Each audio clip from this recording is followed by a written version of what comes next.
Now, this episode, I don't have any matches or interviews to show you guys, but keeping the spirit of Halloween, I will show you my take on the newly possible mono villain deck in Dragon Ball Z. So let's get started.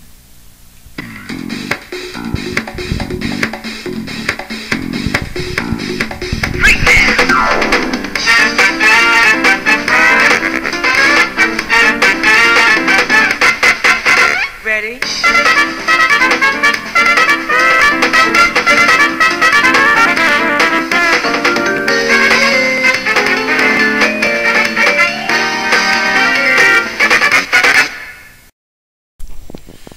In the world of Bandai card games, not many of the top players like to reveal their actual deck list because for whatever reason they think they're going to be copied or they'll be easier to defeat, or I really don't know why the reason is, but as seen on the forums, not many of them like to have their deck revealed to the general public. I think that they're thinking about it the wrong way.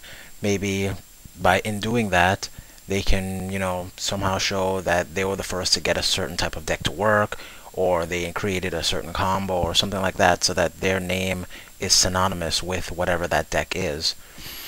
Now, I'm not a top player by any stretch of the imagination, but I will share with you my take on the newly formed mono villain deck for Dragon Ball Z. So let's check it out. Here's my villain deck.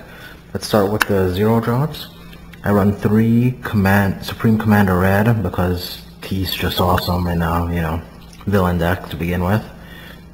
3 zero drop Goku because come on, you gotta run zero drop Goku. And 2 Raspberry is just a supplement to the zero drops.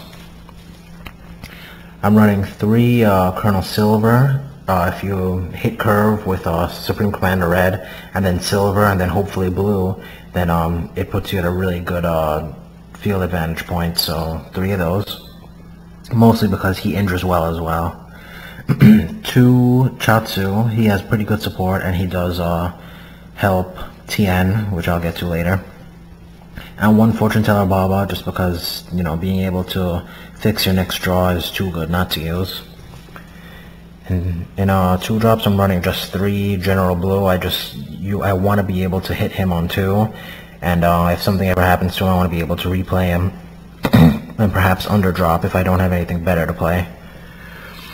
On 3, I'm running 2 Tien. He's not that bad stat-wise. He injures the same. He does have Fierce, and Chatsu, him and Chatsu alone is a team of 7, so he's not really that bad. I'm trying him out, testing to see how well he does. On 4, I'm running Android 20, 2 20s and 2 19s, basically because on 4 I want to be able to drop one of the androids with the 3 support. With Supreme Commander Red, that'll boost them to 4, and it's just very good, to have for your teams. And then on 5, I'm running 1 Cell, the second form, as well as 1 Android 17. I was deliberating between either 2 Cells or the 1 of each. I'm trying 1 of each now, but only because I can have both out at the same time, and 17 injures pretty well, so I'm just trying it out, see how well that works. Now for the techniques, I'm running 3 Reversal.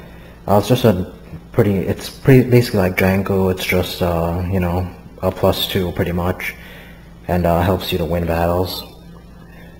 3 Absorption of Energy. Again, it's just another battle trick. You only need an android needs to use it, but it's a pretty good card. I'm running quite a few androids, so that never really seemed to be a big deal. 3 4 Witches Technique. This card is just insane when used with, General Blue being boosted by Commander Red. He's a 3, so he goes to 6 support, or androids 19 or 20 who are 4 support with Commander Red, and they get boosted to 8. So it's a really nice battle trick, and it gives you a big, huge boost. 1 Merciless Attack.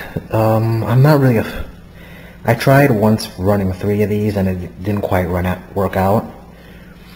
But they can be pretty good to, even if you just use it once to kill a Baba, or something from behind that's not really a huge turn cost, so it's good just for that. You know, you pay 3 chi and just get rid of it. It's not too bad. One Awakening of Evil, I'm using mainly to drop blue if if I'm in trouble. I can drop the blue and pretty much stomping a character, and then I get an extra 2 team power for that team, so that's what that's in there for. 2 resisting power, basically just for the counter to be able to stop stuff, and 2 stomping.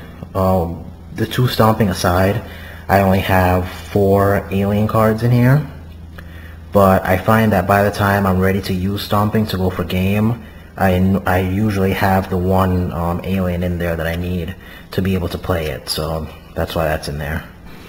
And of course my wishes are pretty standard. I'm using Appo's Wish, Dende's Wish, and Frieza's Last Wish. So that's about it for the deck. It's a mono villain with a small splash of alien. The deck is basically meant to create big teams using Commander Red and have great battle tricks with the techniques. I don't really know of, or no events really caught my eye to be included in this deck, so I just didn't use events at all. And it takes advantage of field manipulation with Commander Blue and stompings when I'm ready to help push for game. If you have any suggestions on what to change or anything like that, feel free to leave a text response or even a video response if you feel like it.